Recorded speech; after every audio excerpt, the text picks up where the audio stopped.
One is a business model itself.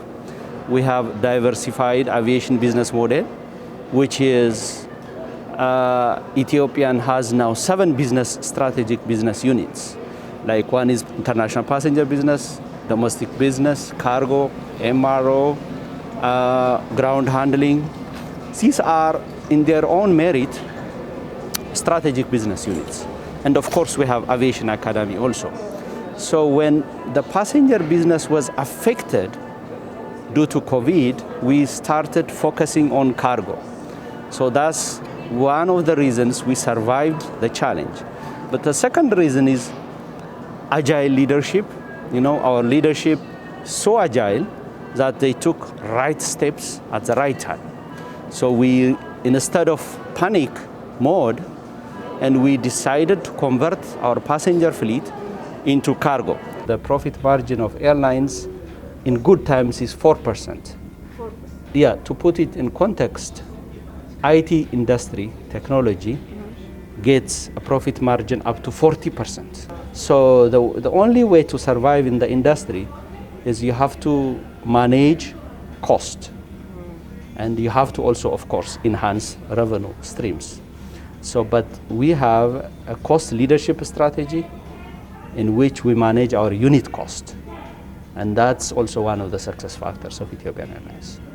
Initially, when the situation happened in March, April, May, there was panic by many passengers. So our operation, passenger operation, came down to 10%. And then in those times, we had lots of cargo, PPE, so we helped the situation with lots of revenue from cargo.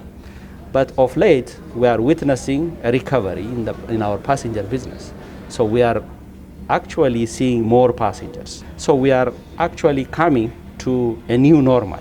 The third reason, a strong, dedicated, and committed workforce. I would say these are the reasons for the success of Ethiopian Airlines in this challenging time. As you've said, they've changed your fleets from passenger to cargo, and you flew to about 80 countries, even at the beginning of COVID. Is that strategy still in place right now? Yes, of course. We believe people are now learning how to live with COVID.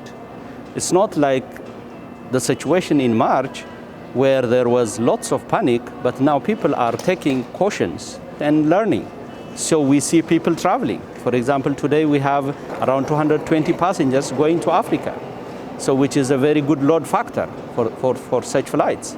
In fact, now focusing on the passenger business also, because there is a strong recovery. People are now traveling in large numbers. So yeah, still we are working on our strategies. And a few weeks ago, you completed your expansion at Addis Ababa International Airport. Exactly. With all that expansion and still wanting to stay profitable and a prominent airline on the continent. Yeah. Have you been spending more resources perhaps to convince people that it is still safe to continue to travel? We have a 15 years long plan. So that's one of the reasons we had expansion project at Addis Bole Airport. And in terms of safety, in this COVID time, air travel, I tell you, is still the safest means of travel.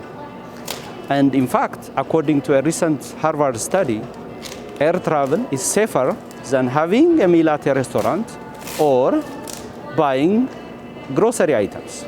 So, regarding the measures we are taking at our hub, Addis, or at all points of Ethiopian Airlines, we require employees and passengers to wear masks always, at all times.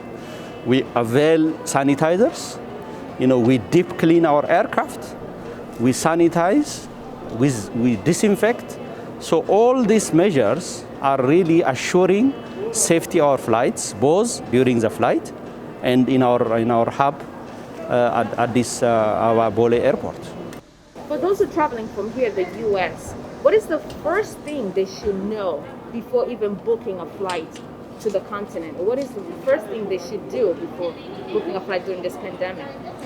I would say they should check their destination's country's policy. For example, Ethiopia requires any passenger to produce a COVID negative certificate. So for example, it's not for transit passengers, for anybody traveling into, for example, Ethiopia, should have a PCR, a COVID negative certificate. We require that. Likewise, rest of African countries or other countries have their own policies. And of course, they should avail their PPEs, like masks, sanitizers, and things like that.